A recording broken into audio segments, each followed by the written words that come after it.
I bought this digital microscope on Black Friday. It's not the greatest in the world, but it's fun to play around with. So here's some things magnified from my garden.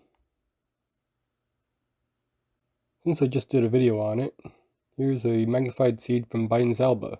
You can see the two prongs where it derives its name from. You can also see that it seems to be barbed all along the two prongs and along the sides of the seed. This is the underside of a tomato leaf. Those little white specks are probably the beginnings of powdery white mildew being the form on it. By seeing it in magnification, I can be prepared for it to form in the future. Doing a little bit of research for this video, I found out that tomato leaves are edible.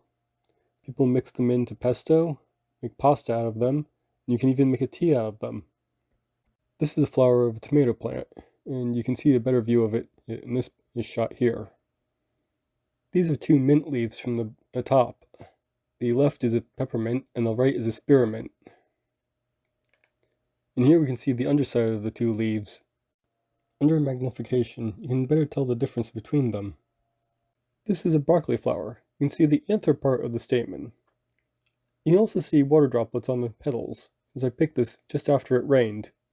This is the underside of a dinosaur kale leaf. I'm running the microscope along the midrib. That's the vein that runs down the center of the leaf.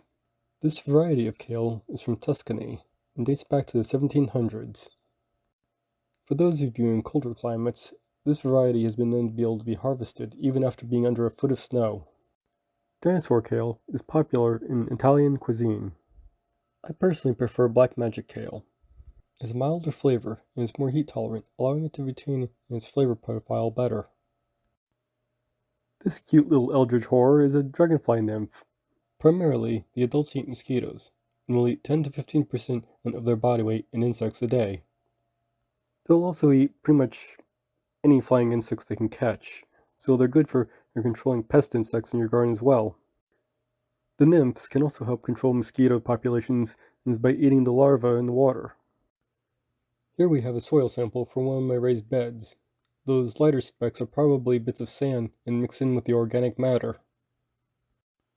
In contrast, here's some unfinished compost. You can see how much chunkier it is, and it's filled with all sorts of life helping to break it down. There's a little ant that's crawling by. Here we have a millipede.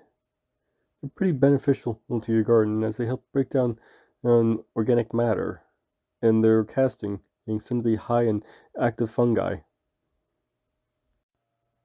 I hope you've enjoyed this very close-up look at my garden.